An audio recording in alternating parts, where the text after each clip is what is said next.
Good morning बच्चों। मैं doctor Sita Choubey, मनोविज्ञान विभाग, मारवाड़ी कॉलेज, रांची। बच्चों, पिछले क्लास में मैंने आपको अधिगम तथा परिपक्वता में अंतर के बारे में बताया। बच्चों ध्यान दीजिए, ये क्लास 11 क्लास के बच्चों के लिए ही है। तो अभी हम देखेंगे कि इन दोनों के बीच में क्या क्या अंतर होता है। तो देखिए, पहला अंतर जो होता है, परिपक्वता एक जन्मजात प्रक्रिया है, जबकि सीखना एक अर्जित प्रक्रिया है। क्या होता है ये? परिपक्वता मतलब मैच्योरिटी एक जन्मजात प्रक्रिया होती है और सीखना क्या होता है? अर्जित प्रक्रिया होती है। परिपक्वता की प्रक्रिया गर्भधारण से लेकर जन्म के बाद भी चलती रहती है, परंतु सीखना के साथ ऐसी बात नहीं है। सीखने की क्रिया अर्जित होती है, जो व्यक्ति द्वारा परिपक्वता के एक खास स्तर पर पहुंचने के बाद ही होता है। जैसे टाइप सीखना, साइकिल चलाना आदि कुछ ऐसे उदाहरण हैं जो व्यक्ति में अपने आप नहीं हो जाता, बल्कि परिपक्वता के एक खास स्तर पर पहुंचने के बाद ही व्यक्ति उसे अर्जित कर सकता है। जैसे मान लीजिए कोई टाइप करना सीखना चाहता है या साइकिल चलाना सीखता है, तो बच्चा मान लीजिए कि 6 महीना का रहे या 1 साल का रहे, तो वो नहीं सीख सकता है। जब तक कि बच्चा 5 साल 6 साल का नहीं होता है, वो शारीरिक परिपक्वता उसमें नहीं आती है, तब तक वो साइकिल चलाना नहीं सीख सकता है ना। तो इस तरह से परिपक्वता और ये सीखना दोनों अलग अलग बातें होती हैं। और परिपक्वता क्या होता है? वो जन्मजात होता है, उसको रोका नहीं जा सकता है, लेकिन और ये ऑलवेज चलते रहता है। लेकिन सीखना क्या है? सीखना वो अर्जित प्रक्रिया होता है, उसको व्यक्ति अर्जित करता है यहाँ आकर के। वो चाहे तो उसको सीख सकता है या नहीं भी सीख सकता है। लेकिन परिपक्वता में क्या है कि वो चाहे कि हम बड़ा नहीं हो, तो ये प्रक्रिया उसके बस में नहीं होती है, तो उसके अनुसार वो चलते रहता है। तो ये होता है परिपक्वता में। अब आप समझ गए कि परिपक्वता क्या है, मतलब ये मैच्योरिटी क्या है? एक जन्मजात प्रक्रिया है, और सीखना क्या है? एक अर्जित प्रक्रिया है। ठीक है। अब दूसरा पॉइंट हम देखते हैं कि परिपक्वता की प्रक्रिया में अभ्यास का महत्व नहीं होता है, जबकि सीखने की क्रिया में अभ्यास एक महत्वपूर्ण कारक होता है ना। इसका परिपक्वता जो होता है उसमें अभ्यास करने की आवश्यकता नहीं होती है, लेकिन सीखना जो होता है उसमें अभ्यास करना आवश्यक होता है। समय बीतने के साथ ही साथ परिपक्वता की क्रिया सामान्य हालत में अपने आप होता रहता है ना। इसके लिए कोई अभ्यास की ज़रूरत नहीं होती है, परंतु सीखना के साथ ऐसी बात नहीं है। किसी भी प्रक्रिया को जब हम सीखते हैं तो उसे बार बार दोहराते हैं और उसका अभ्यास करते हैं, है ना, तभी जाकर के हम सीख सकते हैं। अब तीसरा पॉइंट है, परिपक्वता की प्रक्रिया एक सामान्य प्रक्रिया है, जबकि सीखना एक व्यक्तिगत प्रक्रिया है। एक खास उम्र के सभी सामान्य स्वस्थ व्यक्ति या स्वस्थ बच्चे अपने अंगों के विकास के करीब करीब समान होता है। अर्थात परिपक्वता की प्रक्रिया सामान्य होती है, परंतु सीखने की प्रक्रिया हमेशा व्यक्तिगत होती है।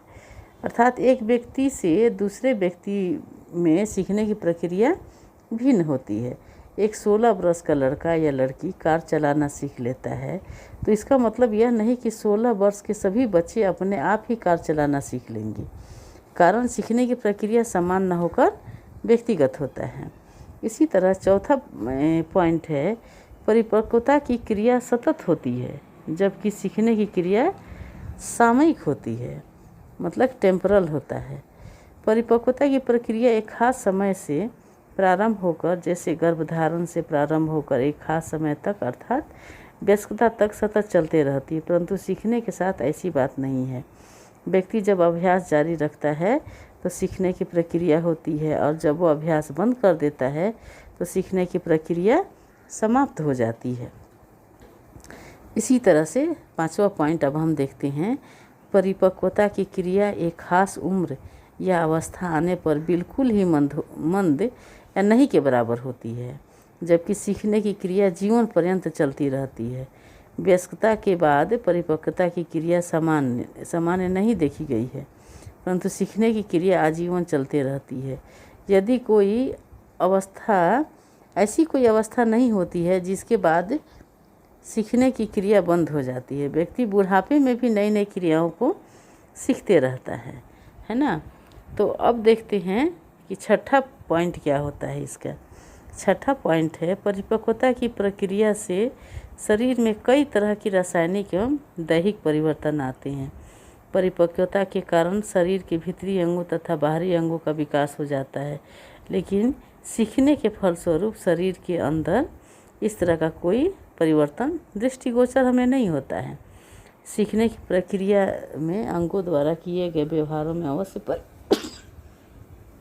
अवश्य परिवर्तन होता है। अब देखिए, सातवां पॉइंट है, सीखने की क्रिया परिपक्वता पर निर्भर करती है, परंतु परिपक्वता की क्रिया सीखने पर नहीं। परिपक्वता की प्रक्रिया जब तक पूरी हो जाती है, सीखने की क्रिया नहीं हो पाती है। जैसे एक 5 साल का बच्चा कितना ही अभ्यास क्यों न कर ले, वह कार चलाना नहीं सीख सकता है, क्योंकि उसकी अंग की परिपक्वता नहीं होती है। तो स्पष्ट होता है कि सीखने की क्रिया परिपक्वता के अभाव में नहीं है। दूसरी तरफ देखिए, परिपक्वता के लिए किसी कार्य को सीखना आवश्यक नहीं है। ऐसा नहीं कहा जा सकता है कि जब तक 5 साल का बच्चा कार चलाना सीख नहीं लेता, उसके हाथ पैर या शरीर के अंगों का मांसपेशियां परिपक्व नहीं होगा। तो बच्चों, आपने अभी देखा कि अधिगम या परिपक्वता में क्या अंतर होता है। इसको हमने काफ़ी स्पष्ट रूप से आपको बताया कि इसमें किस तरह का परिवर्तन होता है और क्या क्या अंतर होता है ना। तो बच्चों, आज का क्लास यहीं तक, और इसमें यदि किसी भी तरह का कोई डाउट होता है या कोई आपको शंका है तो आप हमसे व्हाट्सएप में संपर्क कर सकते हैं और इसके बारे में जान सकते हैं। आप इसको देखिए, मैं फिर अगले क्लास में रिवीजन कराऊंगी और भी सारी चीज़ों को, है ना। तब तक आप अपने इस क्लास में इसको करते रहें और देखते रहें। ये क्लास 11th क्लास के बच्चों के लिए ही है ना। और आज का क्लास यहीं मैं समाप्त करती हूँ। अगले क्लास में मैं कुछ और आपको बताऊँगी। तब तक के लिए बच्चों, धन्यवाद।